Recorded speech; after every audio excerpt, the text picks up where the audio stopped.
what is your perspective on the reparations? No, but for example, the way that the Civil War is thought is that Abe, the good Abe Lincoln, who had nothing to do with freedom of slaves. there was pure heart and didn't lie. One day said slavery is wrong, we need to get rid of it. That's not true.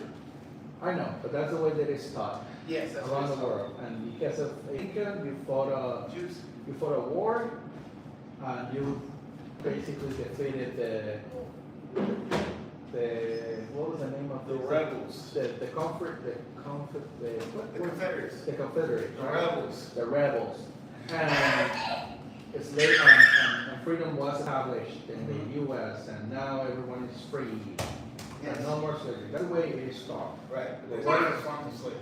What? There's different forms of slavery and people in the U.S. aren't. Okay. Yeah. But so what are you asking my perspective on? Because one of the things that I always hear on the reparations side is the U.S. already paid a huge price for the freedom of black people because a lot of people died during the Civil War. Like, and in the same way that you were affected by slavery, all the descendants of the people that died in order to free the slaves are also affected. So what about them? Should they also receive reparations for slavery? No. So here's what I think about that. And so again, because of a complex situation, like I've had conversations with people all the time, and they're like, "Oh, it's too complex. Let's just not deal with it." As a society, if we want to lead the next generation in like moral, like in ethical ways, we need to correct the issues that weren't here long before us. Like we're not just because we didn't cause the problem doesn't mean we need to clean up the mess. It's like the kitchen's dirty and it's like I didn't talk about it before.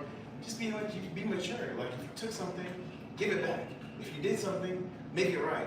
Like we try to, and we go kids to this, and everyone's like, well, it's not that simple. It kind of is. But here's what I feel like.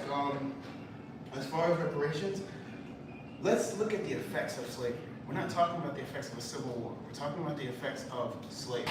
Why should someone who fought in the Civil War get the effects of what it is that happened in slavery? Like, yeah, one of your generations and descendants died. Not only did one of my generations and descendants die, but they were cooked, or they were like raped, they were like used as, like when, this is one of the things that people don't know, is they're always like, oh, the transatlantic slave trade didn't happen. When, yeah, can you come over here? Yeah, come over here, bring the oil over here. I need him to come on.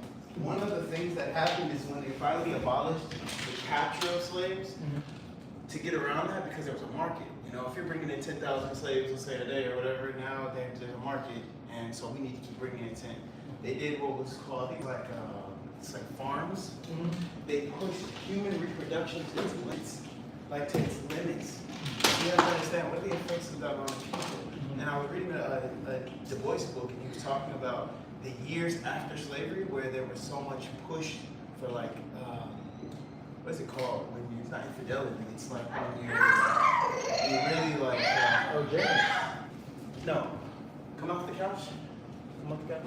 When you're promiscuity. Oh, okay. Promiscuity in the community. He was like there was a huge push for marriage after that happened because he was like we had forced sexual relations on us, and it was like, how do we stop this? How do we get back into something more formal, like protect the family unit? That's why people are like, oh, the black family is this. It wasn't that because there was such a huge push. If you don't understand the effects of slavery, you're going to start thinking things like, oh, well, this guy died in the war.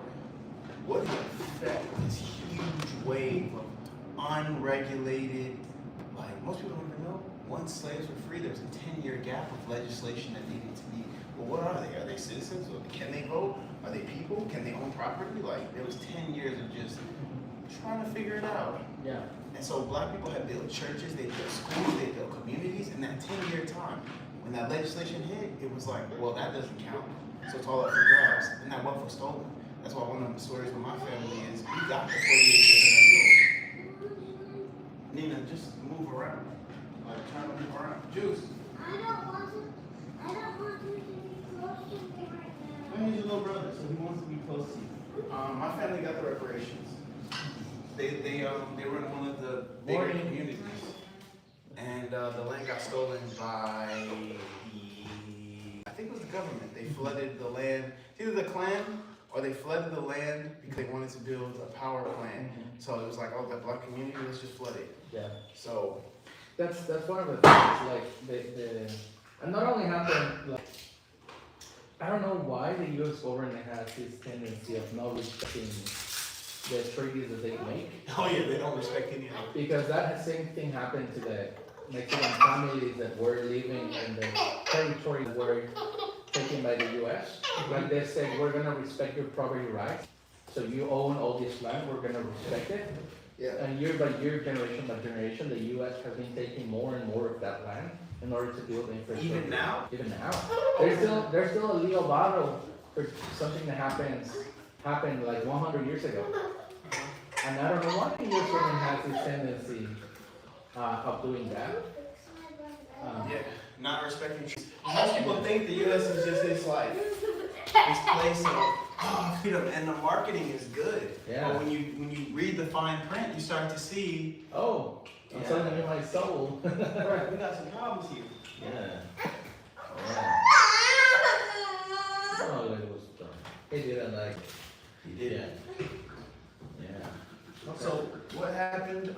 You said that this is listening. So they've given them the land, and now they're like going back on the land. Yeah. There's documentaries on the topic.